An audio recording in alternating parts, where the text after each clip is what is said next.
Hello, welcome back to my tea time. Shally here. Today, this one is all about my overachievers, my gifted kids. Backstory, I grew up in the gifted program in school. So I was in all the super advanced classes, really hard classes, had to be tested to get into it, whatnot. And although this was great, I had a really great academic career. I learned a lot. I learned how to study a lot. I was just a scholar when it came to school, and those habits definitely rolled over into my adult life with learning new skills and whatnot. But one way that it negatively impacted me was my sense of self-worth.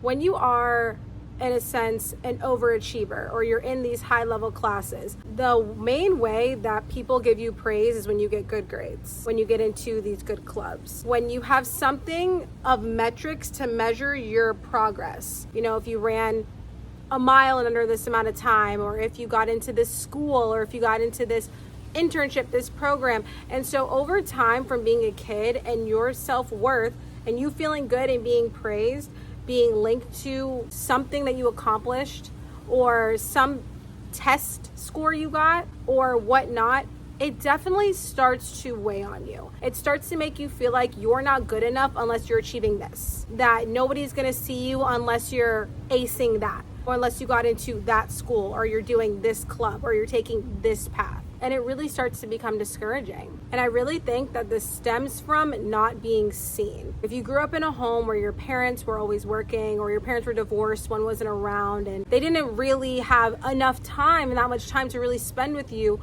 you feel not seen. You really feel that disconnect from your parents. And we all know that the connection, or if you don't know, the connection that you have with your parents when you're a child really shapes how you feel about yourself as you get older. So if you grew up in a situation feeling not seen, and then you enroll in these programs, in these situations, and you find yourself overachieving to be seen, to be up front, to be the best, and overexerting yourself, that's really what it could have stemmed from. And that's really what a lot of the paths a lot of kids fall into in our society, where people have to work, parents have to work. A lot of parents really didn't have time to spend with their kids the time that they wanted to, and so their kids learned to get that validation elsewhere.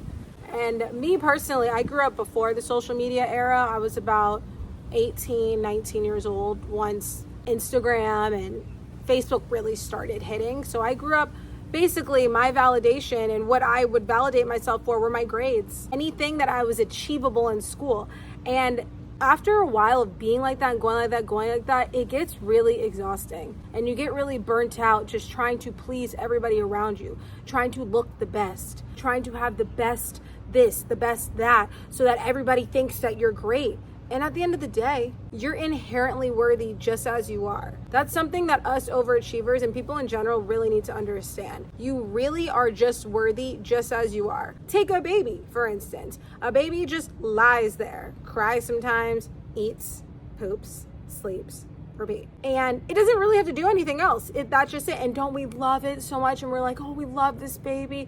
We're so grateful for this baby. We cherish this baby. You're the same way. You're just not a baby anymore. You inherently have the same worthiness. And that's something I think we just forget as we get older, with all these different things that are just compounding on top of one another. But it's really important to remember that, because when you remember that you are worthy as you are, no matter what, you have been waking up late and missing your alarm and laying in bed all day because you've been in a slump, and finally today you woke up early and went on a walk. That's amazing. That's awesome. You're a musician and you've really been learning how to write songs, and you finally wrote a song that you really resonate with and it means a lot to you. That's amazing. That's something worth celebrating. Just because there's no physical number or metric to be attached to those types of things doesn't mean they're not just as incredible and they're not worthy of recognition. So I just wanted to let you know that if you felt like that, if you felt like you need to get a certain number of likes, or you need to get a certain number of sales, or you have to be this certain weight, or you have to have this and that, you don't have to do any of that. You just have to be yourself. That's one of the best things you could be, is yourself. Because when you are authentically yourself, you shine bright, and you are everything that you need to be. It's already within you.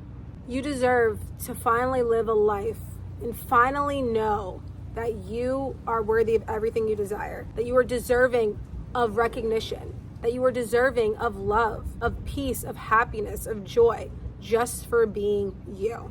That's it. Nothing else, no extra. That's it. This is who I am. Take it or leave it. I love it. That's all I have for today. Just wanted to come on here and remind some of you that you're amazing in every single way, all the time, every day, forever. Regardless of what you achieve, what you don't achieve, what you do, what you don't do, you're great. Okay?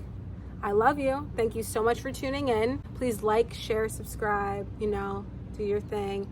Remember, stay happy, healthy, and hydrated. Bye.